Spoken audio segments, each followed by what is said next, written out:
Hey, what's good with the YouTube, man? It's your boy Rojo, and this is a convict's perspective. As always, I'm joined by my co-host, extra tall, 7'7" and 3/4, Big Flacco, and he's gonna smash the ass and slide on through, and we're both gonna have a lot of energy today. Hopefully, you guys are having a great Monday, and this is what we got for you, man. As you can tell by the thumbnail, actually, what do we got for him, Flacco? Man, this is what we're gonna do, man. I read an interesting article the other day, right? About 5 days ago, it came out. And I tried to do it on my own, but I figured, you know what, I need another perspective on it. And what it's talking about is the migration, the deportation of gang members recently over the last 10 years being sent over to Mexico and other countries, and how they've been able to establish a presence with working with those organizations over there. And so my whole perspective of it is like this, bro. We know what happened in the early 90s with El Salvador, Honduras, right? When the MS-13 and 18th Street were putting in a lot of work, government felt, hey, let's get these guys out of here. We'll solve the problem. All they did was expand these groups for a recruiting pool. Now they're nationwide. Now, what's going on now is you have individuals that are being deported, a lot to Mexico, right? So you have a lot of gang members now that have contacts to the United States, right? Oregon, Washington, Utah, that get deported. Now they're in communication with their hoods, and now they have a whole different line of resources because of the individuals that they're working with. Because 30% of the jobs, I think, over there are call centers. You know what I'm saying? As far as in Mexico, when they get deported, because a lot of them speak English, they can get those jobs, or, you know what I mean? So what's going on now is because of their English language and their roots, they're prime candidates to work with these particular groups. And with that comes a whole lot of networking and resources to their own individual hoods. Yeah. So it's like I said, my whole theory is this: the government kind of dropped the ball on this again. They get so over. I get it. We need borders to keep people from coming in, but you have some people been here for 20, 30 years. This is all they know, and you're deporting them. They have gang roots here now. Now you're sending people with gang roots here to a country with all the resources that any gang would want, right? You know what I'm saying? And so now you're having a whole different line. Like every time you turn on the TV, you hear about like these big drug busts. You would have never seen that years ago. You know what I'm saying? Other day, the East Bay. 92 pounds of fentanyl. You know what I'm saying? Salinas, Washington, all these states that used to always have to depend on California for the resources now have direct lines. Yeah, it's crazy, man. You know my homeboy that comes from El Salvador that I'm real good friends with. You know, he tells me stories all the time, bro, about when they send people back, bro, it's almost like a blessing for them. You know what I mean? Because they established, you know, this dude comes from this neighborhood, this dude comes from this city, this town. That's just more resources to create money. And just like any group in California would be sending money back to their big homies, money's going back that way as well. The only thing he says is sometimes, man, they'll take X amount of 18th Streeters, X amount of MS, and intentionally take them to the wrong areas. You know what I mean? Like if they got the 18th Streeters and MS has a certain stranglehold on a particular area in El Salvador, they'll go and take them to their city hall, their county jail, right there, and let them all go right there. You know what I'm saying? It's like it's a trip, man. But it's man, bro. So now the deportation, like you said, though, the deportation, it seems good on paper, but all it does is come back and give them this. Exactly, because look at Mexico now. Okay. I mean, and out there, the Norteños and Sureños, they don't really play that shit out there, from my understanding. They out there, they see each other and so forth. There's respect, but they're all on some whole different type of hustle game, man. You know what I'm saying? And so this is like every gang member's like fantasy. If you have a homeboy get deported, you know what I'm saying? Yeah. Now you got a direct line. You ain't got to go through a bunch of middlemans. You know what I'm saying? Because these groups will do business with anybody that can bring this. That's a fact. They'll work with you. You know what I'm saying? And so and now, right? What does Mexico need? What is one of the things in demand for all these groups over there? Exactly. So now you got a line. That's why you had that one indictment along the border where that one particular group got busted with a bunch load of guns, man. Bring them over there, they go for twice the value, man. You know what I'm saying? So all the United States did was open up a whole can of worms because it looked good on paper. This is what the public wants to see. No, I think what the public wanted to see more along the lines, it probably was just the borders sealed, secured, you know what I mean? Stop there, right?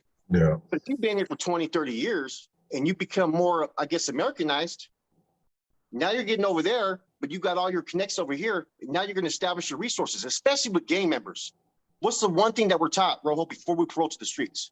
Establish your manpower and resources. Yep. You go into Mexico, you're going to establish your resources. You know what I'm saying? I don't have to go fucking call somebody that's maybe down south to go meet up or anywhere else, right? I call someone across the border right now if I want something, bro. Anything I want. You know what I'm saying? And I'm going to get it for the judge. Yeah. So, I mean, now you have, like I said, man, and during our era, it was very rare that you were working with those that I call them those organizations across the border out of respect for them. It was very rare that you had a direct line to any of those. Yeah. You know what I mean? Now everybody does. You know what I'm saying? Because it's all about this. You know what I mean? That's the only reason I was able to do what I did for a few years is because my boy, Mexican Mike, he had that lock and soul. And like you said, everybody and their mama knows one of them gentlemen now. You know what I mean? They got a cousin, an uncle, whatever, whoop-de-whoop. Back then, 20 years ago, they were few and far between. Yeah, them guys from down south probably had them because they could go there every day and hang out at the bar and talk and mingle. And up north, it was a little bit more of a journey to get that accomplished, man. But in addition, though, right? Think about this. Over there, sometimes you get involved in some type of guerra war. You never know who you may be aligning with, what type of group over there. There's a lot of funk out there. So therefore, you're learning guerrilla warfare tactics out there in a whole different environment that you can take when you come back to the States. Because a lot of those dudes are going to come back to the States. They're going to risk it. Yeah. They may be staying put for now. If they have 2 strikes, they're not coming back. You know what I'm saying? So the United States, like I said, man, sometimes their decisions, man, don't make no sense. And a lot of people were pissed about the Salvador issue. You know what I mean? When they all got deported, because the majority of those individuals were not gang members. Yeah. You know what I'm saying? And they just group identified them. You know? Yeah. You know what I mean? You know, so like they have different standards, and see, that's the United States wants to show that they're doing something, or the state of California or whatnot. So sometimes they make these choices to look good in the public eye. But if you really think about it, deporting that many gang members, because I think they say out of everybody that gets deported, 30% are gang members. That's a high percentage because there's a lot of people getting deported, bro. You know what I mean? And with that's going to bring what? Resources, bro. Resources. That's why you're seeing all these people getting, caught with these big, you know what I mean, packages, bundles, bro. We're not talking no small product, man. I mean, they're working on a high level. Yeah. And so they're learning shit from them over there that they're applying over here as well. So, I mean, once again, the government fucked up. Yeah, I mean, the other things, just like, scattering people around after indictments, what they're trying to do, it makes sense on paper. Let's break this up and dismantle it. It doesn't work like that with these groups, man. No, they see, man, them guys got to the feds and they seen a whole new, instead of focusing on Bakersfield to Oregon, man, now they can focus from California to New York.